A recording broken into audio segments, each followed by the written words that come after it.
Do you know what your absorption number is?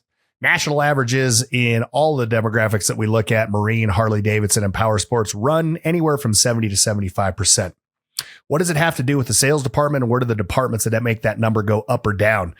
It has to do a lot with your administrative costs, but we would like to see it the other way around of what you're doing in your fixed operations department to make your absorption number go up. We talk about processes. We talk about new, greatest and latest thinking. Listen to this episode of GarageCast and let's get those absorption numbers skyrocketing. This is a show for anybody that has something that they want to say. It's going to be full of people with a lot of energy, CEOs, OEMs, vendors. Best practice ideas in this industry and of neighboring industries. We're talking to people that are on the cutting edge of processes, management. Serial entrepreneurs, authors. We really have a feast of all different types of senior level people. A cornucopia, as it were. A plethora, maybe. Grab a pen, grab a cup of coffee, and have a seat. Start writing. This is GarageCast. GarageCast. Welcome to GarageCast. Feeling refreshed and renewed after a week off. It's not like we went to the beach. we didn't go to the track and race around Laguna Seca for a week. That's for sure. That'd be fantastic. We should do that. I think during the week off, you had your 59th birthday. That's one thing that we got to say. You got. I think you're undercutting me. I think it was 62. Sony, 60. If you're going to go big, let's just go really big here. Dantzler had a birthday. He got his AARP card 5 years ago for certain. Well, hey, I got mine for other reasons. I got mine 3 years ago, so I mean, this is what it is. But instead of Sam like getting really cool coupons from Faye Myers to come in and do cool stuff to his bike, he got coupons from Fur's Cafeteria for the 4 o'clock sitting. Yeah, for Salisbury steak and some Jello. Yeah, and I got a solid coupon book from the Piccadilly Cafeteria as well. So 4 p.m. is up my alley. You know, I like to be in bed by 9 because nothing good happens after 9. That's the mark of an old man right there. Yeah. Listen, and this is one other thing I want to talk about, and we might just cut this out, but you found out some really cool news about your ankle. Yeah. I did. Yeah. For those of you who know me, I've been struggling with my ankle now for a long time. I had multiple surgeries, broken a bunch of times, and I've been staving off the whole ankle replacement thing. I've done stem cells and every other option, but the technology is there for the it has really come around. I'm glad I waited since 2018. I've been hobbling around, but looks like Steve Austin, I'm going to be running around for those youngsters out there, $6 million man Steve Austin, right? And I'm just no clue. Jaunting through the airports. Yeah, bionic ankle, hopefully on the way. We shall see here. Yeah, absolutely. Well, so we were discussing what this episode was going to be.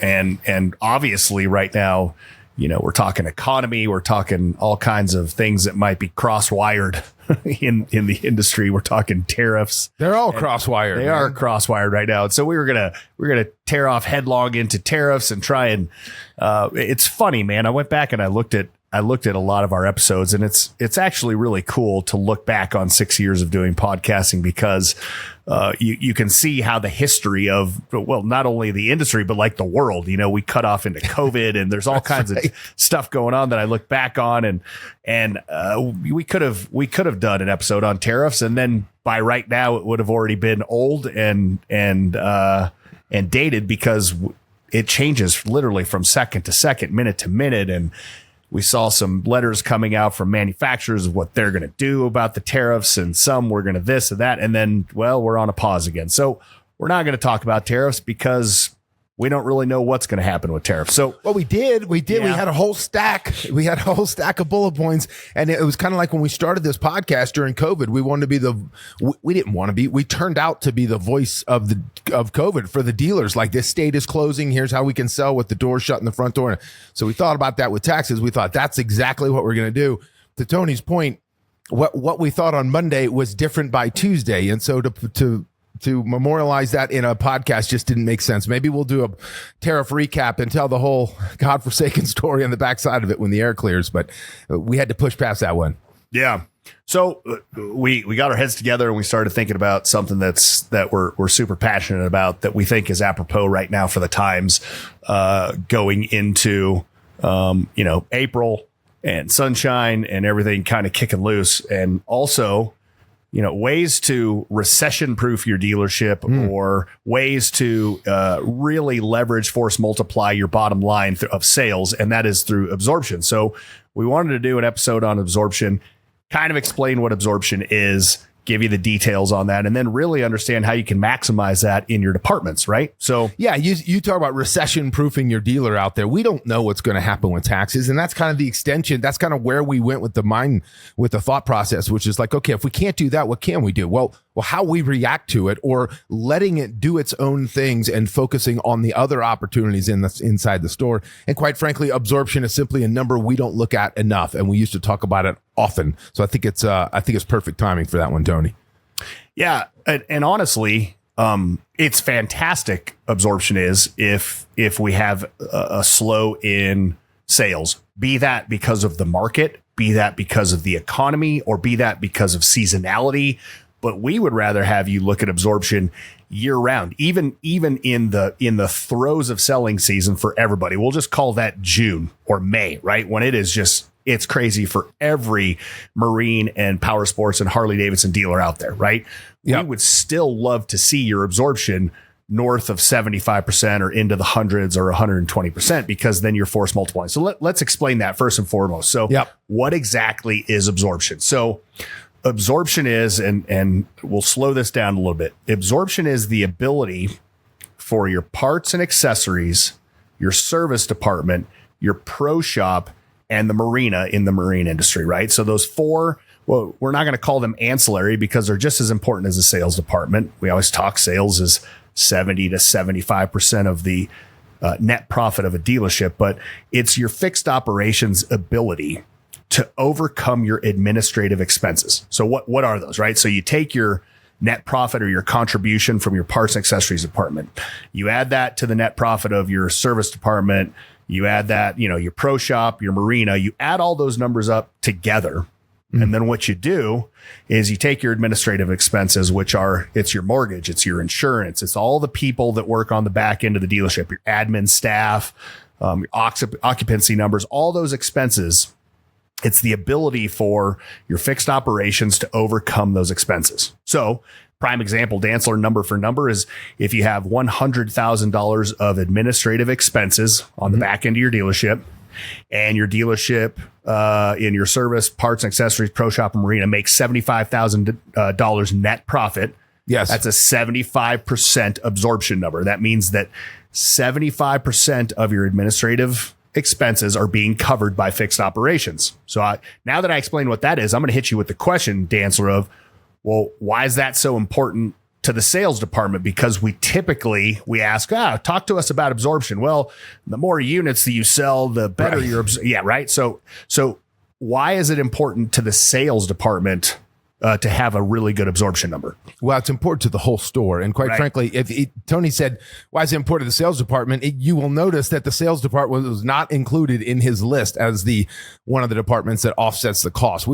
We like to say it's every department not called sales and F&I, right? Because you may have a marina, you may not have a marina, you may be in the marine industry, have a pro shop, you may not call it a parts and accessories department, whatever. It's every department not called sales and F&I, contributing to the health of the entire store to offset those expenses, as Tony just said.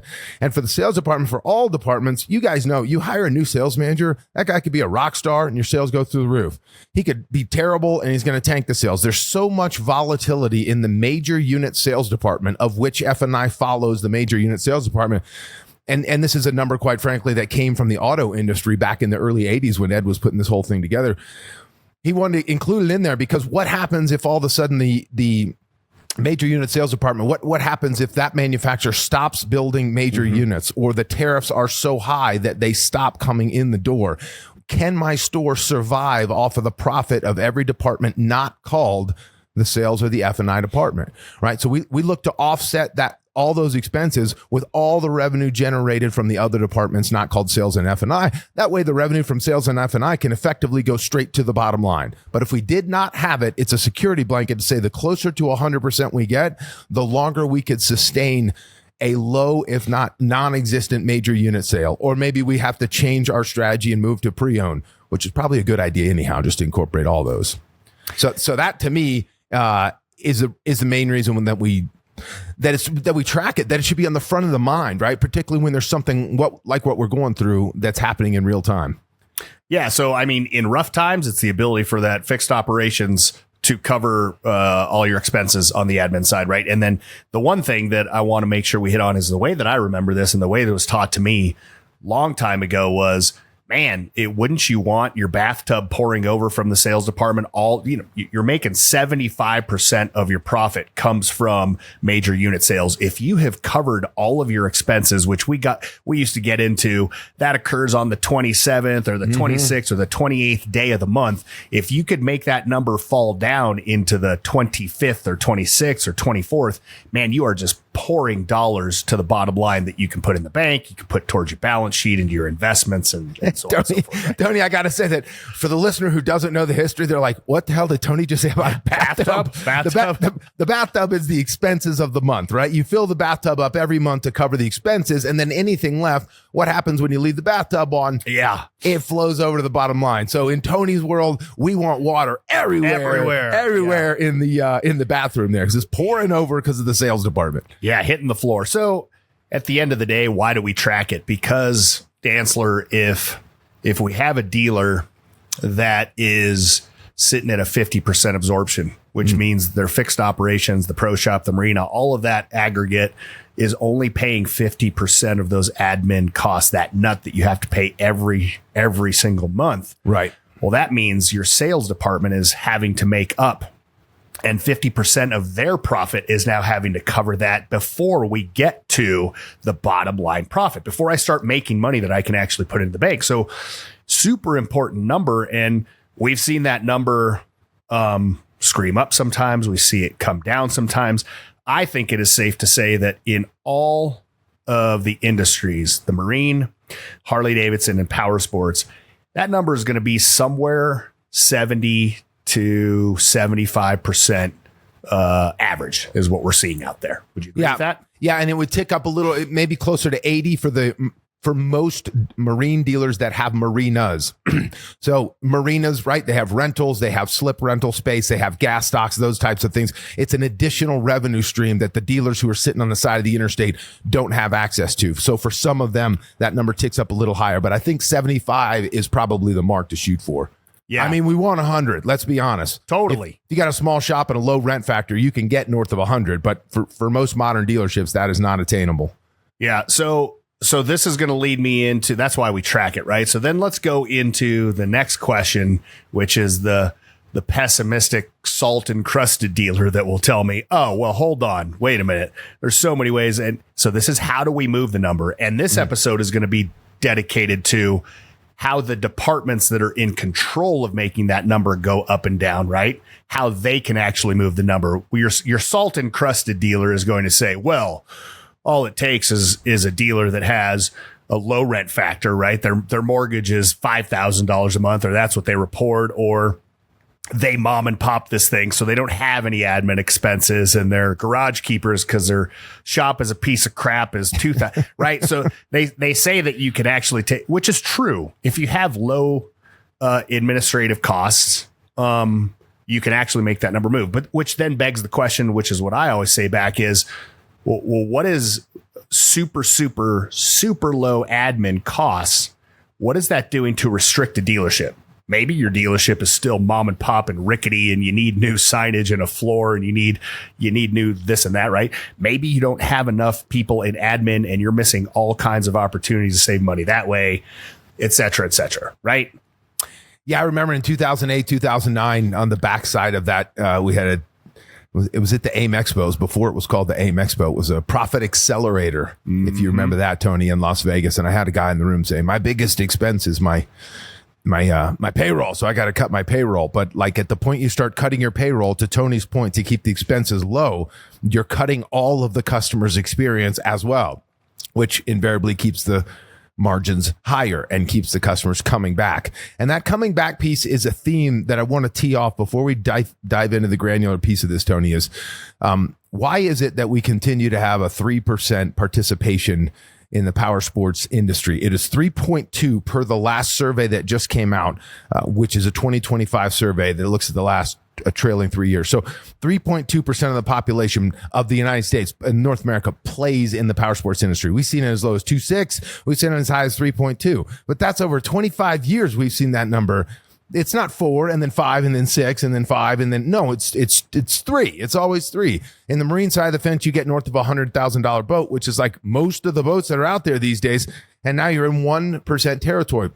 Well, Tony, if everybody bought this year and we are at 3%, and then if they're still riding and we bring new people in, we should be at north of 3% for the next year. And the reality is we lose people in these industries. They flame out the back for whatever reason. And we can come up with a long list on another podcast, but we lose them. And so there's a theme with all these bullet points that I want you to think about as we're bringing them up. And it has to do with having a great experience and causing a customer to come back in the store. It's retention of the customers. So it's not just profitability for the sake of the absorption. It's retention of the customers in an industry where we don't get too many swings at a lot of people. So consider that as we roll through some of these. Yeah. And to kick that off and to talk about what Sam just said and accentuate that point is that we understand unit sales, just like we started the show, 70 to 75% of the profit of a dealership. We know where the most important department is. It's the thing that sells the major unit, the boat, the side-by-side, the Harley-Davidson motorcycle. Without that, truth be told, nothing happens. Everything stops at that point. What we are trying to say is, outside of the very few dealers in this country that have such low administrative costs, that's why they have great absorption numbers. We feel that it is an experience issue. It is a passion issue, and it is a lack of having really good proactive sales mindset in pro shop, in the marina, in the service department, in the parts department. And that is what we're addressing here today. Would you agree to that? I would agree. And Tony said the lack of the sales process. For those of you who are thinking that's transactional, the sales is designed to cause a transaction. We're talking about the experiential part of the sales process specifically. So on that note, Tony, let's dive in. Okay, let's start out with parts and accessories and the pro shop, and let's talk about OBS P&A through the sales department builds, right? And I was having a conversation recently with a parts manager about this, which was trying to sell more parts, trying to put together the ability to sell more roofs or more pipes or whatever that might be. And my thought was is that dealerships in general, for the most part, seem to be getting more and more terrified to put things onto a boat, to put things onto a side-by-side. We're not talking about going and throwing $6,000, $10,000, $15,000 worth of stuff onto a side-by-side or a boat. But why are we not taking our expertise within our market, knowing what it is that customers want, what they typically buy? Hell, you could just go into your pro shop and your parts department, and you could go look at the items that have sold most in your dealership for the month or the year, whatever that might be. And it's going to tell you exactly what goes out the door most. Why are we not putting that kind of stuff onto the boat, onto the side-by-side, onto the Harley, and especially if it has had a birthday in your dealership? Now, the point might be, Dantzler, is why would I put something that is 366 days old that has proof of concept that it's not going to sell? Well, why wouldn't you? And the customer simply just has to say, hey, listen, I want the newest and coolest pipes, not these slip-ons that you just put on here. I don't like these. Okay, cool. So you just go put on the new ones, right? Or the coolest ones. But we're not even attempting to get some of our OBS out the door by putting it onto major unit sales with builds. What are your thoughts on this? Well, my thoughts are I just bounced between Metric, Marine, and Harley. And Harley's sitting at about $100,000 worth of obsolete P&A. Both Metric and Marine are sitting at close to $200,000 of, we talk about control your inventory, it will control you. Why wouldn't you, to your point, slap that on the bike in the hopes that somebody would look at that and go, oh, sweet, it already has an exhaust on there. I don't have anything. I don't need to do anything to that. Oh, sweet, it's got upgraded stereo in the boat. That's awesome, man. Whether it's the one I was going to pick or not, there's a value add to that. And if I'm going to find a wholesaler that's going to give me 10 cents on the dollar for that $200,000 worth of product, and the sales department might give me 20 cents on the dollar. Why would I not go that route first and try to make some money inside the store than to purge it out through the back? So we're big fans of find your OBS, find what makes sense to put it on some of the particularly pre-owned pieces of inventory on your showroom floor, and have a conversation between the service manager and the sales department about, hey, what can we do about this? We got to move this stuff. I think you could slap some of the, to your point, Tony, some of the obsolete tops on the UTVs. We can make that happen. So let's get a couple of these units in here that makes them look different than the new product that's on the showroom floor, and it puts a value add to the pre-owned in hopes to move those that have been sitting on your showroom floor for too long. What were your numbers? Did you say $100,000 and then 200 and 200? 100 in Harley, 200 in metric, 200 in marine. Okay. So really what I want the listener to think about on this is I want you to go back and look at your parts and accessories, your pro shop. I want you to go into the back there, and I don't want you to see things. I want you to see pallets of money. When you're looking at those things, I want you to see a stack of $100 bills that are sitting on a shelf right there. That essentially what we're doing is we're taking that that $10,000 out of our pocket, and we're just going to put it up onto a shelf. And I want you to look at it that way, because that money is literally sitting there burning on a shelf. Yeah, until we light it on fire by throwing it in the dumpster a year later because nobody did anything with it. It's just sitting up on the shelf. Talk to me about a Mannequins for apparel and gear. I like this one. This is a good one. The first time I was exposed to this was early in my career with Ed Lemko. I used to go to Las Cruces Motorsports and do annual training. They had a guy in the P&A department his name was Paris. Paris was his name in rural Las Cruces, New Mexico. But he was like one of the coolest dudes of the world. And he said, why aren't we tricking out these mannequins? Like that motorcycle that's hanging upside down from the ceiling, put a mannequin on it and put full cool gear on that. So the guy coming in the door is like, I want gear like that, you know? And now you talk about, as you know, Tony, I'm into adventure motorcycling, and Climb is like the #1 product provider. And that's not cheap stuff for the gear, the jackets, the ventilation, all that kind of gear. So why wouldn't you put your favorite adventure motorcycle on the showroom floor, put a mannequin on that bike with CD boots, full Climb gear, helmet communicator, the Climb helmet that goes with that thing, the shield that turns with it when the sun shines or not. What do they call that thing? Transition shield. Sorry. Photochromatic, monochromatic. Yeah. Oh, look at you with those big words.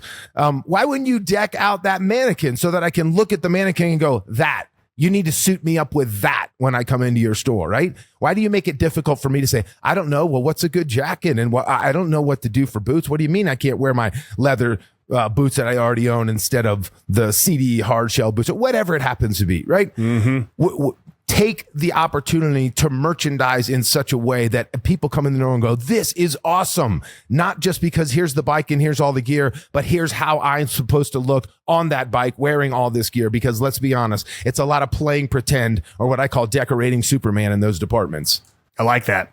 How about higher margin supplemental products? So, sometimes we're forced into carrying a product, a line of product, whatever that might be, through your manufacturer or through the line of helmets that you carry that, it's higher end and perhaps lower margin, not the best margin out there. We're talking about looking for a higher margin product to supplement what you already have, which might be a step down from an A to a B, but you're holding a 40 or a 50 or a 60% margin on that stuff, which is going to actually put more money into the cash register, into the bank when you sell it. So if what you're doing is you're stocking just the mandatory things that your third party vendor or a manufacturer tells you to, look for something that is a higher margin option for your customer that's walking through the door. There's many of them out there in all of the spaces that we play in, and we hear dealers talk about them in 20 clubs. As I took on this line of X type of shirts or this type of surfboard, whatever that might be, that's making me good money. Man, pour the gas to that product. Yeah. It's, to your point, whether we're talking marine and you're talking about life jackets, there's some really high tech life jackets that people are wearing for mobility's sake, as well as buoyancy on surfboards and things like that, where they're pulling tricks in the middle of the air and stuff. And then there are just some that the kids need to have banging in the water, right? So some of those have extremely high margins in it, just like the leather gloves. Yes, I want to carry the Harley-Davidson line of leather gloves at the Harley store, but let's carry another brand that's got a 60-point margin built into that thing to help prop this stuff up. Conversely on that, I do want to say this is higher margin supplemental product. I would also go back and look at the product that you do have, and I would try and simplify. So many times, let's take it in the power sports space. we walk into a dealership and they are so proud of the wall that they have of helmets. You know, they have 115 choices of helmets, every single line, every single make, model, color. They have the whole thing. And then what you have, on a table in the corner is all of the stuff that has had a birthday that they're trying to get rid of. So, man, one of the better things I've ever heard is we took on 2 lines of helmets and we decided that we're going to go in this certain color and this certain size run. And they minimized from a whole wall. They went down to quarter the amount of helmets that they were selling, and they're maximizing profits on those. So more is not always better. The best thing that you can do is pick what works well for your customer base and sell a smaller amount of stuff at a better margin. Agreed. And tires is a great example of that too, Tony. You know, if you have every kind of tire and every option, well, you may think I've got everything you could possibly need, but for the average consumer, now you just confuse me. Now I have no idea, as opposed to just good, better, best off-road, good, better, best for the street, good, better, best for the track, that kind of thing. Yeah. So I like that. That's a good point there. Last bullet point on PG&A and Pro Shop is the thanks and invite back. That's part of our 6-step process that we teach in the parts and accessories. Talk to us about that. Yeah, look, this goes back to having a great experience and believing that it's your job to cause future door swings, not wait for them, not tend to them, cause them. This is why so many sales or parts departments don't think of themselves as sales departments, but you absolutely are. You should have a sales process where you happen to sell P&A, and the service should have a sales process where they happen to sell labor hours, right? So we definitely have a system for this, but you'll notice just in the steps, thanks and invite back. Thanks and invite back. Those are 2 of the 6 steps built into that particular process. And one of them, Tony, I'll let you handle the invite back, but the thanks is the one that drives me up the wall, because if nobody says anything, right, and you get to the register and there's the person paying and there's the person doing the ringing up, if one person is going to say thank you, who do you think it usually is at the register? Customer. It's the customer. Why is that? I came in, you spent money in marketing and advertising. I came in your store. I spent the money. I bought the thing at the price you asked for. And I'm telling you, hey, thanks, man. Like, that is the most backwards thing in the world. At minimum, can we just say, hey, thanks, we really do appreciate the business, right? There's a way to go about that. Part of that process is also, I think you're really going to enjoy this thing. I think it's going to work really well for you. You made a good decision. Not I, not we, you telling the customer they're smart. You made a really good decision. And I want you to tell me about that at some point, right? Tony, I want them to bring them back. Yeah, one of the best things that I saw in this industry was about 15 years ago, Greeley Harley-Davidson, Wild West. One of the motor clothes girls would actually come out from behind it. We're asking them come out from behind the counter, ask them, do you want the receipt in the bag or in your hand? Here's my business card in case you have questions about this. And she was walking them to the door.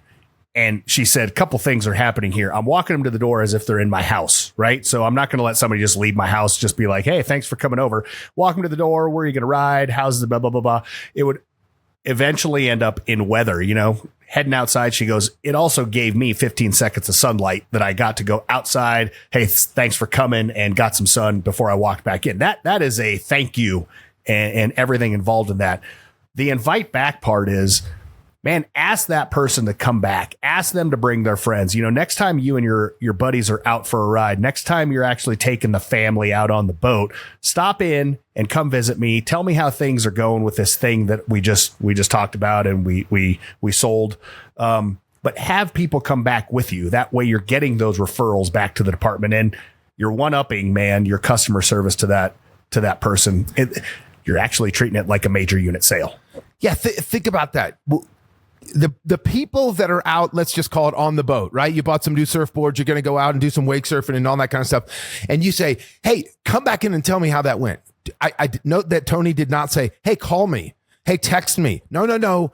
Come back. Your job is to cause door swings. So come back in and tell me how that went. I'd really love to hear it, and bring your friends with you, which goes into organic referrals. I mean, asking for referrals is weird for everybody. You can get better at it. It's still weird, right? But if you just say, bring your friends with you, those are friends who are in the industry or want to be in the industry. We said it's 1% in marine and 3% in power sports. You've already got a captured audience of the friends of that person. So when the person comes back and says, hey, Tony, let me tell you how awesome these surfboards were. Thanks so much for hooking me up. The friends are seeing that you're the guy in the industry. So immediately you transfer that relationship over to the new friends. The organic referral is nothing. It's a walk in the park. So these are structured components that make the customer experience better and cause repeat and referral business.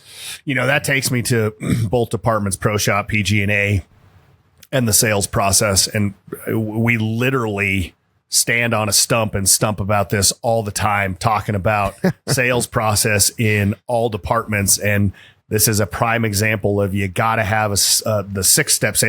Listen, I don't care if it's a 6-step. I don't care if you've brought it down to 3 steps. I don't care if you've spread it out and made it a 9-step process in these departments. But these departments lack in first, actually having a really good sales process. And you could ask almost any owner or GM, talk to me about your sales process in the pro shop. And they're going to be like, starts with the greet, I think. Yeah, that's usually where it starts and it ends for you, you know?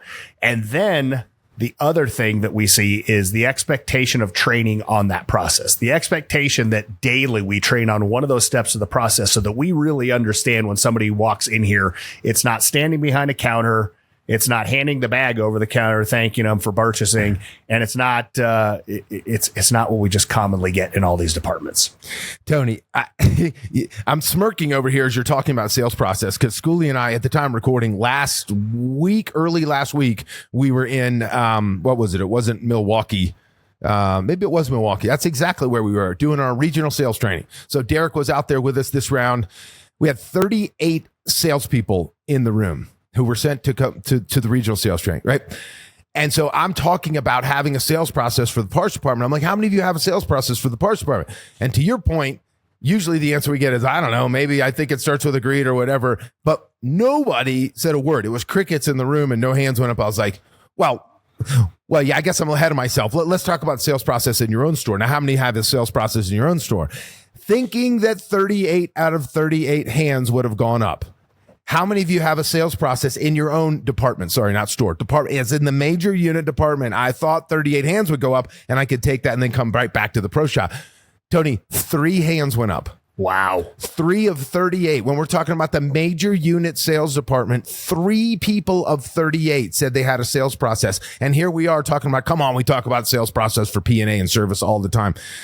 Man, if you don't treat those departments like sales departments, or if you don't make it incumbent upon your staff to understand they need to be sales departments, you will never get the results of salespeople. Yeah. It just won't happen. Yeah. I couldn't believe it. I was shell shocked. So I just okay, let's take 10 steps backwards and then we'll start over. Right? Yeah. Let's talk about line items per ticket. This is something that we hit on all the time in our 20 clubs. Line items per ticket, and you got the 3x3x3 grid. I love this. Yeah. Line items per ticket.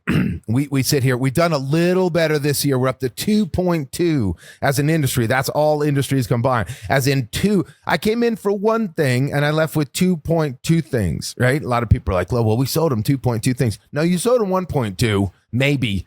It started with 1.0, but line items per ticket are how many things are on the receipt, on the transactions across the counter in the pro shop or parts department. And we clearly want that number to be higher. If we look at it like decorating Superman, as I mentioned before, if I look at that mannequin, there's the jacket, there's the pants, there's the boots, there's the helmet communicator, there's the visor. If I just stop right there, that's 6. That's 6 line items per ticket. And maybe the customer doesn't say yes to all of it, but maybe I put it in their head that they might want to say yes to 2 or 3 of those instead of just the one they came in looking for at the mannequin for, or the mannequin that wasn't there in most stores. And then for those, we get the comment all the time, well, most salespeople are in the major unit sales department. They're not in the parts sales department. So how do I get that mindset of a salesperson into a parts person? And I've mentioned before in this podcast that one of our bicycle dealers, and he wasn't a gregarious salesperson. His name was Will, and he came from the same company that Derek did, our most recent trainer. He came up with this 3x3x3 grid. He's like, well, if I can't just naturally be a salesperson, I can have a system to maybe produce the same results of a salesperson. Because when a customer comes in wanting a bicycle, well, they're probably going to need 3 things, like some bicycle shorts and some gloves and a helmet. Those are pretty obvious. And then the bike's probably going to need some water bottles and water cages and maybe some lights on the front, depending on if they're going to ride at night or pedals or whatever it happens to be. And there's 3 things. and then you're going to put it in your garage. Well, you want to hang it in the air, so maybe there's a rack for the bike and a place to put the helmet, and you probably need a bike pump for the garage. These are reasonable ideas. And immediately you're at 9 line items per ticket. And that store was trending at 6 line items per ticket, Tony, after the major unit on the same day of the sale, 6 line items per ticket. Like it's not rocket science. It's paying attention and not reacting to what the customer said, but causing them to think about what else they might enjoy with this product. Yeah, let me hit on that for the jaded, pessimistic, salt encrusted parts manager, pro shop manager. Or owner. He's back on the bandwagon of the damn parts manager. Right. So if we go back to the pessimism on the 3x3x3.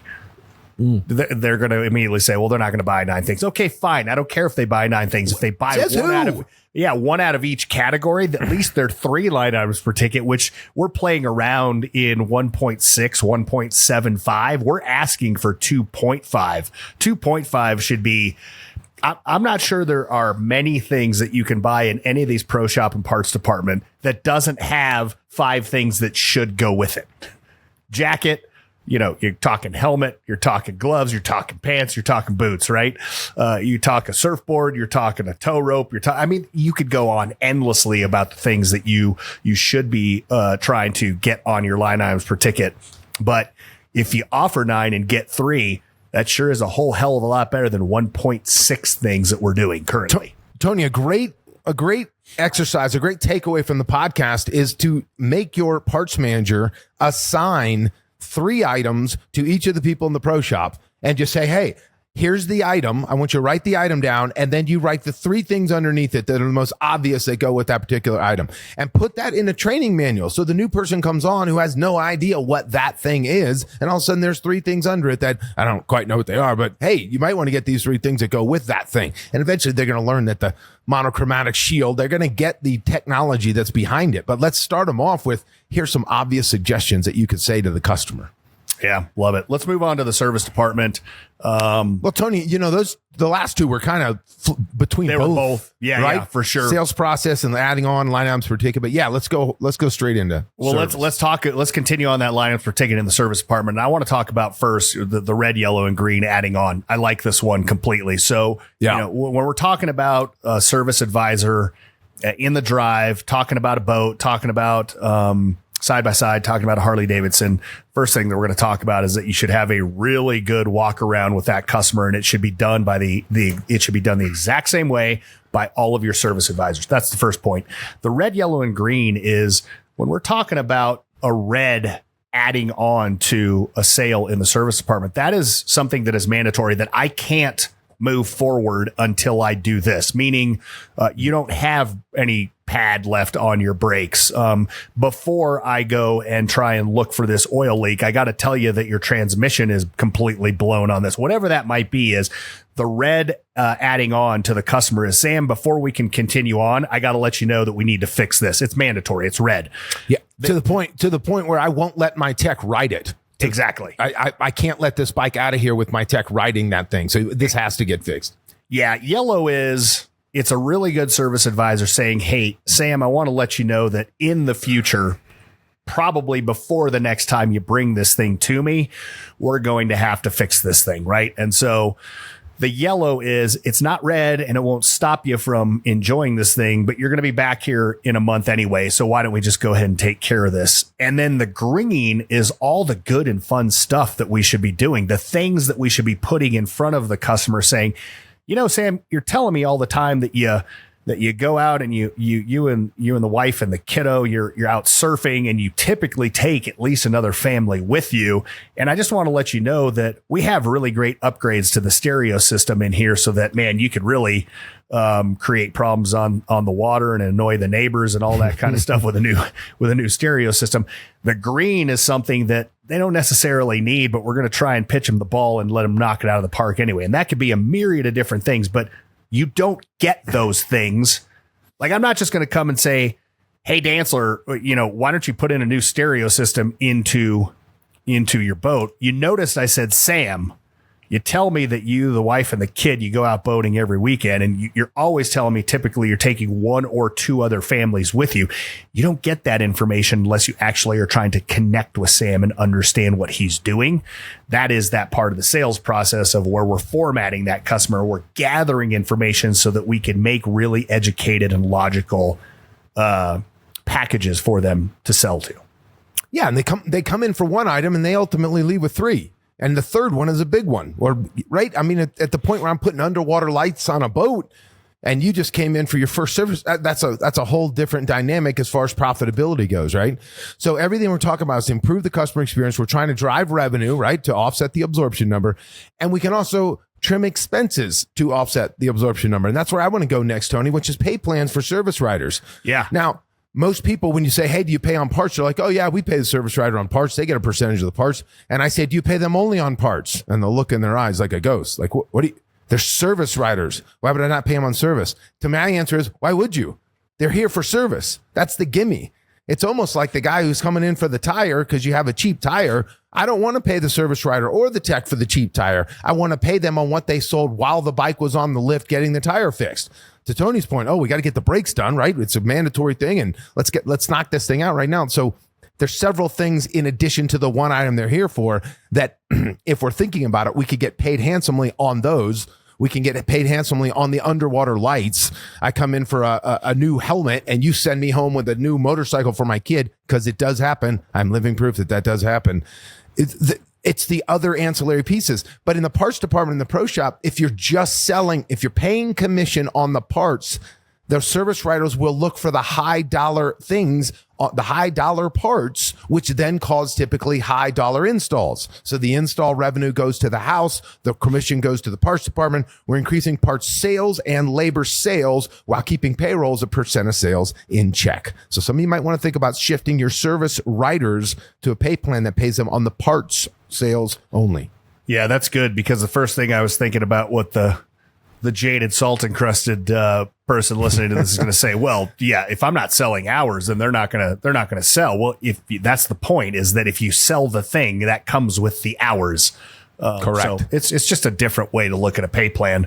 If you really wanted to get the game of what we're talking about next, which is the 6-liner on an RO. If you're doing the red, yellow, and green adding on in the service lane with a good trained service advisor, and you're paying on parts, and we're not suggesting that is what we're telling you to go do, is just start paying on parts. It's just an option for you to think about on how you can revolutionize a department. Is if you're paying on parts only and the hours come with it, you should start getting the 6-liner on the RO. You should stop. And the ones that frustrate me the most are just the common jobs. You know, I came in for an oil change, or I came in for a shift shaft seal on a Harley-Davidson, whatever that might be. And we don't have 3 other things that we have gone on to fix or recommend to a customer. Those 1 or 2 lines on an RO, that's indicative of a service department that is just taking orders. They're not even asking, can I get you some fries? Do you want to supersize that? They're not asking those questions whatsoever. They're just doing what is told of them. Yeah, and this came up years ago when we had a dealer. He was getting beat up in the meeting for being an old school dealer. And he said, yeah, because old school works, right? And so what he did was he took a piece of paper and it had 6 lines on it. And it was stapled to every repair order. And it had to say the first 3 lines were, the service writer also recommended this. Here's 3 things. And then it goes back to the tech. The tech's got the bike up on the lift or the boat on the lift or whatever. And the tech found 3 more things that, hey, while I was looking at it, I found these 3 things. Typically, the service writer will find the cool stuff, the fancy stuff, the shiny stuff, and the tech will find the safety items in the back and the wear items, right? So in addition to the thing you came in looking for, here are 6 things that we offered, and that is stapled to every RO so that the manager knows that it was offered up to the customer. We can talk about who's supposed to call the customer back while the thing's on the lift later, but those are the 6 lines that drive the revenue. Yeah. I think these next 2 go together, which is, I'm going to let you hit on priority maintenance and the green lane service, which honestly, it's stopped coming out of my mouth. We haven't said much about green lane service on this podcast in the 6 years we've been doing it, but talk about those 2 in the service department. Yeah, let's take green lane separately and dovetail it into the priority maintenance plan, because it certainly should be part of the priority maintenance plan. The green lane services, there are things that are easy for your service department to knock out. We always used to say we still say for the motorcycle industry, the tires should be something you should be able to do right now. There should be no line. Somebody coming through town on a Goldwing, going on a tour that needs a new tire, handle that person right now. That is easy work. That is 75% gross profit to the department. Get it done now. And we've had some of those jobs. Those are the green lane jobs. We've had people paint the lane green, as in nothing goes in that lane if it's not an oil change or a tire change. It is an easy service. And we have a green lane technician on those jobs. I don't need an A-level tech to do that job. I can have a C-level tech do that job, or at least a B-level tech do that job, right? So we tee it up that this is the fast green lane service to handle those visits so that we don't have a 3-week wait on a guy wanting a tire. Doesn't make sense. Now, with that green lane service, you tee this into priority maintenance. Well, if I sold them a priority maintenance customer, I know that they're coming back to us for service. I typically know when they're coming in, so I can put on the marquee, Tony Gonzalez, so excited to see you for your oil change on your Honda Monkey. Hope that's the right size bike for you these days, right? So the priority maintenance plan can dovetail into the green lane service if it is indeed green lane service. But to jump headfirst into priority maintenance, and this is something that we're finally getting some traction in the marine industry, Tony. It's been a long time talking about it. We're finally getting people who want to step up to this. You're going to pay for maintenance today. You're going to pay for it today for all the maintenance you're going to do tomorrow. And there are 3 words that sell it and always have, which is a discount on the work you're going to get done anyhow, which nets a certain amount of customers. And then there's something for free. Maybe it could be free storage during the winter or to offset the storage bill in the winter. And then you go to the front of the line of everybody who doesn't have the priority maintenance service. And I'll tell you, in the marine industry, it's that third one that really sells it. People don't want to wait. They're affluent people that have the money. They don't necessarily need the discount like the first bucket of people. But if you just keep it simple, and I've done a little video. I think it was a 6-minute video. I just sent it out yesterday to another person about the structure of that. If you guys want that, just send a note, info@garagecomposites.com, and we will get that video back out to you guys. But it's teeing up the service department for easy gravy work that we can plan on. We can make the customer feel like they're much more of a priority, and we can actually put the marquee on the wall saying that, hey, we're excited that you're here. What did I miss there, Tony? No, man, you got it. That's exactly what we want to hear on that one. Service support. We're going to finish on service talking about an expediter or a dispatcher, whatever you want to call that person. The expediter at a restaurant is that server that has to do that, once a week, where they collect all the stuff that's going to the table. They put it onto a tray. They make sure you got the ketchup and all the things that you need for your food. And they give it to somebody and say, this goes to table 25. We clearly understand the mission of a service manager, or do we? Well, that might be a different episode. And then we clearly understand the mission of service advisors and having a really good walk around and a good sales experience on that service drive. There is that piece missing from where the service advisor releases that thing and gives it to the technician, where we're finding some inefficiencies, and we want to make sure you have the most efficient service department. And that is by having an expediter, a dispatcher, whatever you want to call that person, that can take that unit, that can get all those things done from the service advisor's hand till the time that it gets up onto, or from the time that a technician touches it, right? Get it up onto the lift, the whole 9 yards. So if you're looking for tech efficiency, remember what we're hoping for is that technician can be working on 2 lifts, right? Back and forth, whatever that might be. That technician does not leave those lifts or those units except to go to the bathroom, which I always joke, man, if I could actually catheterize service technicians and keep them at their lifts, that would be ideal, right? Or they leave to go have a meal. That's the only time. We don't want them going out and getting the unit and bringing it in. That's because that is not what you're paying those people to do. So a service support in the form of an expediter or a dispatcher is start thinking about those things. Tony, you remember when we had Kevin on from Colorado Motorcycle Adventure, and he does tours with groups coming in from Japan and whatever, motorcycle tours through Colorado. And he said one of the greatest exercises they did on a whiteboard was to go through and say, where are the friction points? From the booking online to the pick him up at the airport to the bike breaking down and the sag van that's going to chase him. Find all the friction points, and then as a company figure out how do we overcome some of those friction points. When you're talking about service support, the easiest thing to do is to take, if you're running an efficiency number, and let me just pull it up. What do I have here? I've got a marine composite sitting right in front of me right now. So When I look at the efficiency number, my tech efficiency at 68% on a rolling 12, can we get it to 100? Right? I got my tech there that whole time. Why can't I be generating the delta? How do I capture the delta? The delta is typically because that service technician is doing something other than at the bench turning a wrench. So the goal then, the exercise for the service departments would be go through all of the dead time for service technicians and find out what are they doing and how can I alleviate some, if not all of that, because maybe there's a $15 an hour person who can take 90% of the delta and do that for them so that they can just focus on turning a wrench at $189 an hour or whatever your labor rate happens to be. Yeah, love that. It's a good exercise. Let's wrap this up with a bonus for the marine dealerships out there with marinas. Slip rentals and storage. Talk to me about that. We seem to never talk about marina. It's such an amazing revenue stream for the dealerships that have this in the marine industry. Most of them are the ones that are crushing it. Some of them are still double-digit operating gross profit out there. Thank you to the marina. But the slip rentals, if you have an opportunity, obviously, if you're a marina and you can increase your slip rental space, that is a cash flow issue that serves you very well. It's also the boat that's on the water, so the customer is more likely to come out there and use it, which means they're using the gas dock, which means we can show them the new boats that are out there. So focusing on slip rental, don't forget that is a luxury item. The fact that my boat is there and waiting for me, this is the same customer that would pay to go to the front of the line on that priority maintenance plan. This is that customer. So the dollar amount for your slip rental, check and see when the last time you updated that is. You're probably rarely ever going to lose a customer unless you're outrageous on the slip rental. And then storage. This makes me think, you remember when we went to go see Pete McCallum up in the Northeast with his marina? Yeah.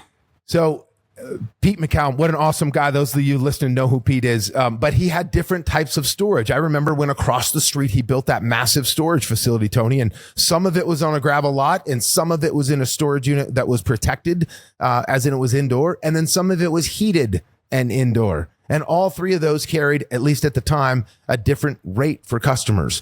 So when you think about storage, are you maximizing the space you have for storage? I also think about Matt and Lynette out on, out of North Carolina, Lake, Norman. Thank you. Lake Norman. Just had that birthday, remember? Starting to slip.